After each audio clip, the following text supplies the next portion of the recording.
Thank you very much. Sheriff Dodds, Mrs. Dodds, Mrs. Dodds, my beautiful wife, command staff of the Logan County Sheriff's Department. Folks, I truly appreciate the opportunity to be here tonight to talk to you for just a couple of minutes. And Andrea, thank you so much for the invitation.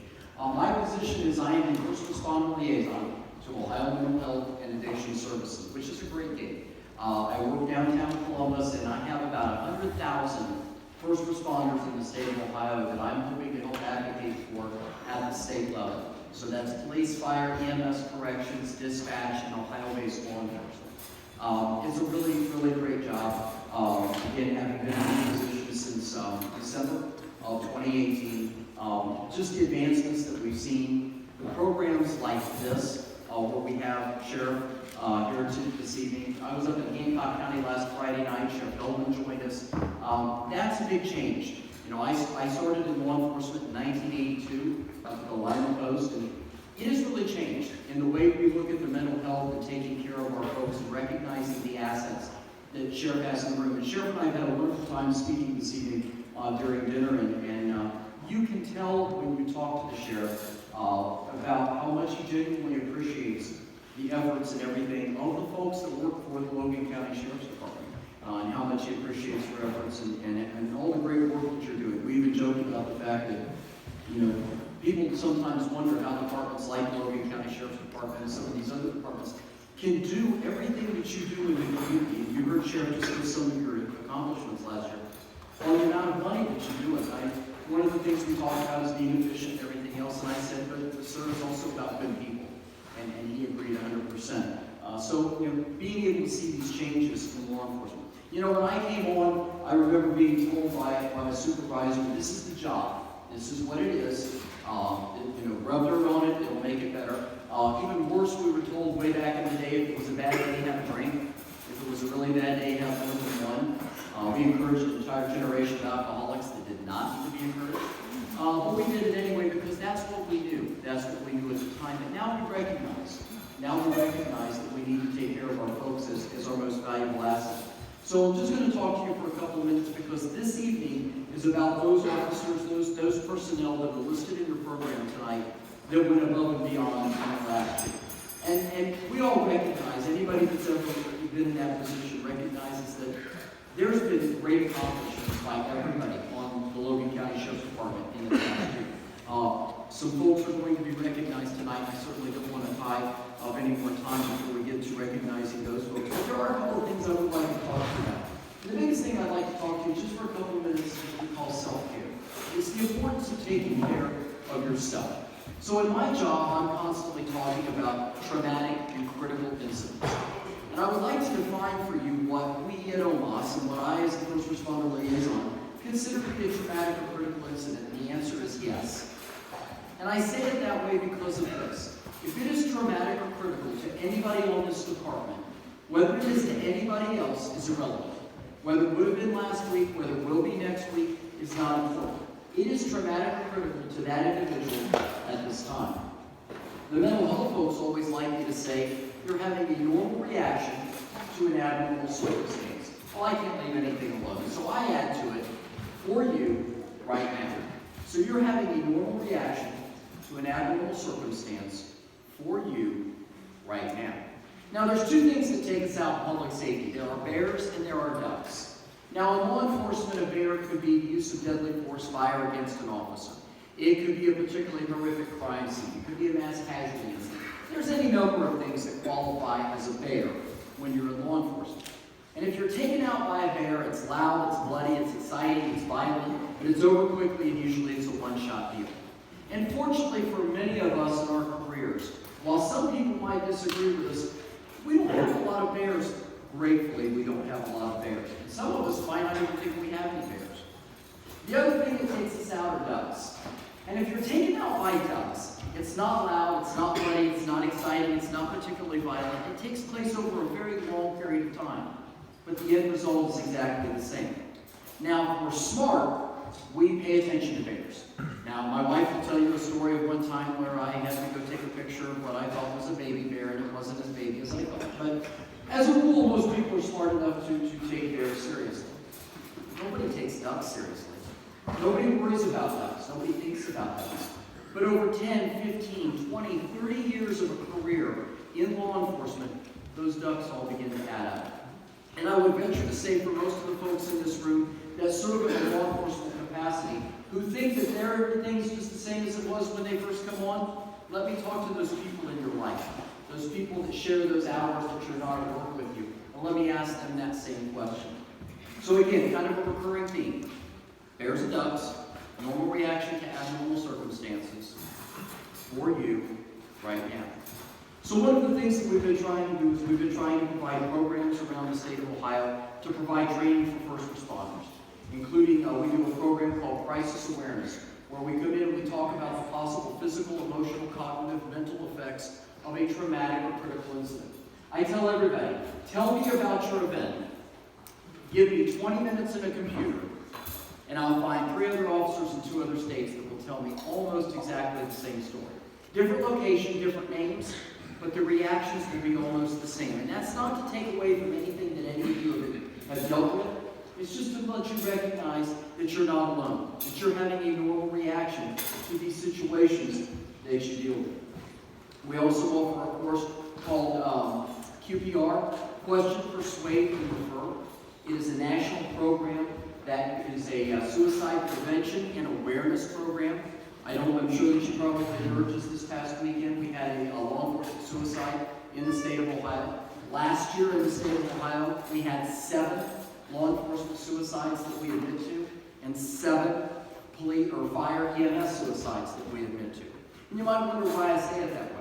Because we know that law enforcement and fire EMS suicides are reported nationally and in the state of Ohio at about a 40 to 45% reporting rate. So really, we probably lost about 18 in each category last year. So we know it's an issue, so we offer QPR training. We offer a training called self-care, which we'll talk to you guys just for a few minutes about this evening before we move on with this evening's program. And the last program we offer is a program called After the Call. Where After the Call came from was in 2006, I was a young motor officer. We had just got the motorcycles back on the highway patrol, and I was one of the motorcycle sergeants. And I walked into work one morning, and I could tell something had changed, and the highway patrol had been involved in a triple fatal accident. One of our officers in southern Ohio had a sergeant riding with him. He lost control of his car, slid left of center, hit a civilian's car. The cars burst into flame, killed all 3 of them immediately. I passed the superintendent of the highway patrol that morning, a very wonderful man by the name of Paul McClellan. And he said, "Steve, I think we're going to need you guys in the next couple of days." I said, "Absolutely, Colonel, whatever you need." He goes, "Well, I need you to be careful." Now, the reality was the only thing that scared Colonel McClellan more than motorcycles was my mother. Because Colonel McClellan knew my mother. And the fact that he allowed me to be on a motorcycle, he knew if anything happened, that my mother would haunt him forever, and that was a very realistic fear.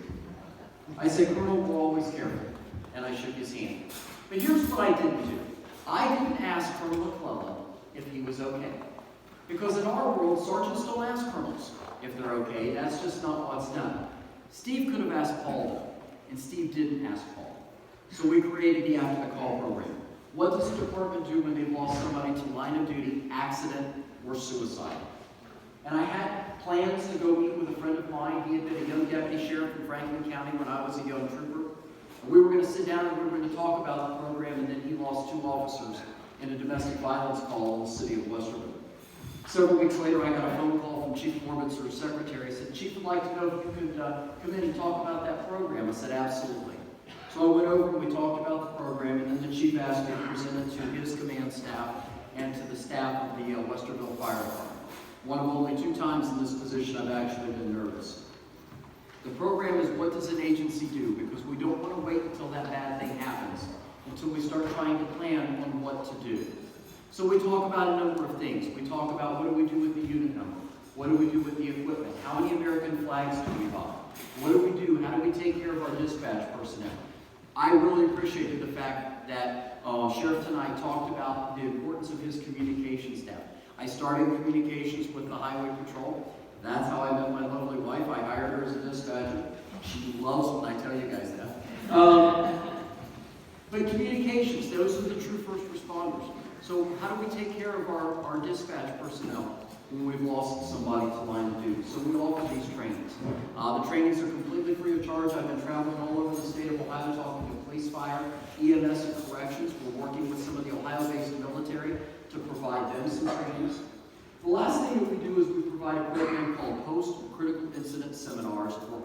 CIS. This program started in South Carolina back in 2000. And to date, South Carolina has done 42. In the state of Ohio, since March of 17, we've done 9. 252 first responders and support persons have attended the program. A support person is a husband, wife, boyfriend, girlfriend, co-worker, anybody that first responder wants to bring to the program. Our next one's in May of this year, and it's already full. We're running 2 more this year. The beautiful thing about a post-critical incident seminar is we don't care how many rounds were fired. We don't care what position you took up. All we care about is how is that event or events affecting you and your family today. That's all we care about. We give you the opportunity to talk to a mental health clinician that understands first responders. So they're not going to be thrown off by our language. They're not going to be thrown off by anything we talk about. They understand. We offer a program called EMDR, eye movement desensitization and reprocessing. The best way for me to describe EMDR to you is this. If there is something about that incident or incidents that's a 60-inch plasma right in front of your face, whether you want it to be or not, after EMDR, it's a 12-inch black and white on the other side of the room, and you decide whether or not to turn it on. The example I like to give of EMDR is a friend of mine who's a local sheriff here in Ohio, Southern Ohio. A guy had gone and bought a splitting mall to go home and kill his wife with. She called 911. The officers kicked the door. My friend was the lead, went down the hallway. Suspect turned and charged my friend with the splitting mall. My friend had to do what he needed to do in order to save his life. Everybody was good with the shoot. But every time my friend saw that high-vis yellow on the back of a squad, on the back of a fire truck, on anybody else, he was right back in that hallway ready to take that shot. After EMDR, it's a yellow handled axe. Nothing to the memory, just the trauma associated with the memory. Those are the programs we offer. It's a great program, 3 days. Again, 252 people have attended today. Why is that important to you folks? If any of you have ever had the opportunity to go see Colonel Dave Grossman speak, you know he refers to us as sheepdogs. We're here to protect our communities. We're here to protect our coworkers. We're here to protect our families. And what we do in our line of work is we tend to focus on everybody else but us. We focus on the job. We focus on our families. We focus on everything else. And if there's any time left in the day, which there seldom is, then maybe, just maybe, we'll take 30 seconds to think about taking care of ourselves. Here's the problem. If we don't take care of ourselves, we forget the fact that we can't take care of our community. We can't be at our best. Now, my brother is an accountant. My brother works for one of the big accounting firms in the country. He's very successful. I'm very proud of him. If my brother makes a mistake, then they have to issue a correction notice, and he might get yelled at, and hopefully he has to buy somebody a very expensive dinner. But the reality is this. Everybody comes home. Nobody gets hurt. Nobody bleeds. The folks sitting in this room, from communications to jail division to patrol, to all of you folks, you don't have that opportunity. If you are not completely on your A game every time you hit the road, maybe somebody doesn't come home. Maybe it's you, maybe it's somebody else. You don't get to have an off day. That just isn't the way it works in our world. You don't get to be off, you don't get to be not prepared, you don't get to not be able to concentrate. You have to be 100% every time you hit the road. And that means that you need to take care of yourself.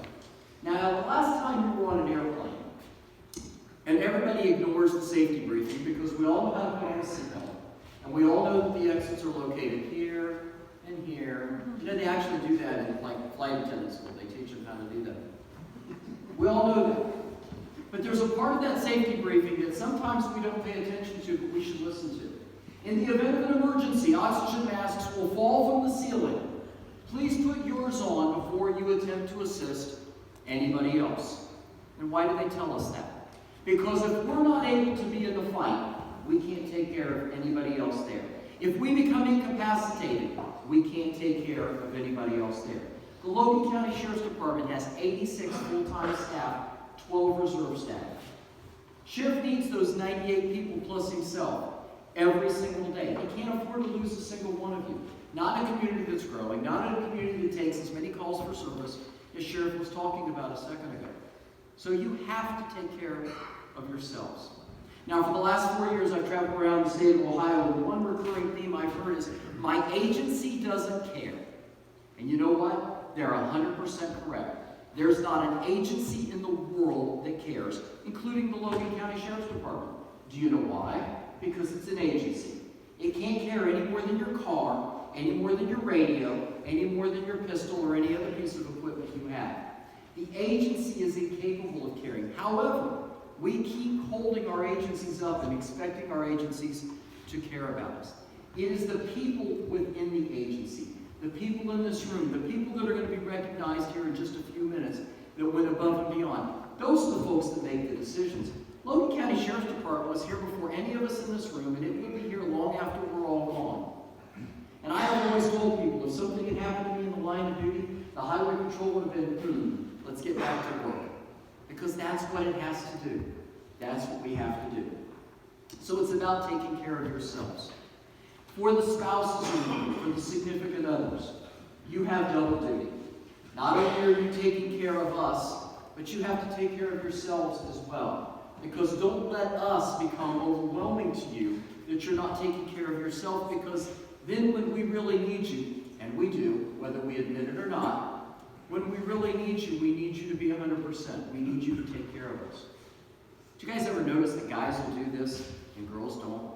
So the other day, my wife decided we needed to do some cleaning around the house. And I cleaned out from underneath my side of the sink in the master bathroom. Not only did I clean out underneath my side of the sink, I took a picture of it. And then I sent it to her. And then I met her at the back door when she walked in. I said, I cleaned out from underneath the sink. Did you get the picture?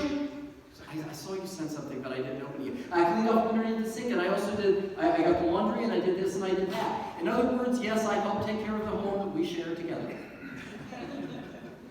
We need help.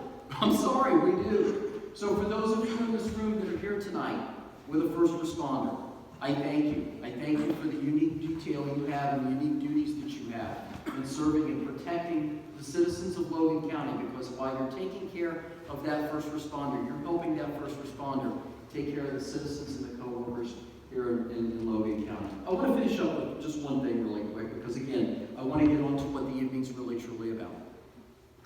And that is, we have a little story that we tell at BCIS. Deputy's standing in a hole. And the deputy's just standing there looking around. And a guy walks by and he says, "Officer, what are you doing?" And the deputy says, "Well, I'm stuck in a hole down here." And the guy thinks for a minute, and he takes out a prescription pad and writes a script, and he tosses it down in the hole and he walks away. Deputy goes, "Thanks, I appreciate that." Pretty soon this woman walks by and she says, "Deputy, what are you doing?" You know, and he goes, "Well, ma'am, as you can see, I'm stuck in a hole here." And she thinks for a minute, she closes her eyes and she folds her hands and she says a prayer. And then she walks away, and the deputy goes, "I appreciate that, but I'm still in the hole." And pretty soon another deputy walks by, and he goes, "Knucklehead, what are you doing?" And the guy in the hole says, "Are you blind or something? I'm stuck in this hole down here." The guy up on top thinks for a minute, and he jumps down in the hole with him. He says, "Oh my God, why did you do that? Now we're both stuck in this hole." He goes, "Yeah, but I've been to a post-critical incident seminar, and I know the way out." It's about taking care of the people you work with. It's about taking care of the people in your community. It is about taking care of your family. And it is mostly about taking care of yourself. Please, please, please, don't forget yourself in that mix. You are important. You are important to your family. You're important to the folks in this room. You're important to the community. They appreciate you more than sometimes they tell you. Sometimes they tell you. So I would just leave you with this. I thank you guys very much for everything you do every single day going out to protect the community. I thank your communications division, your detective bureau, your dog warden, the kitchen staff, the nursing staff, the mental health folks, all of those people that are making this work and supporting and taking care of the folks in this county. Andrea, Sheriff, thank you so much for the opportunity tonight. If there's anything that we can ever do to assist you folks, please don't hesitate to contact us. We'll do anything in the world we can to help you. I thank you so much. To tonight's to tonight's recipients of recognition, I want to appreciate and thank you for what you did, congratulate you for your achievements last year, and wish you absolutely the very best, and take care. Folks, thank you so much. Have a great evening.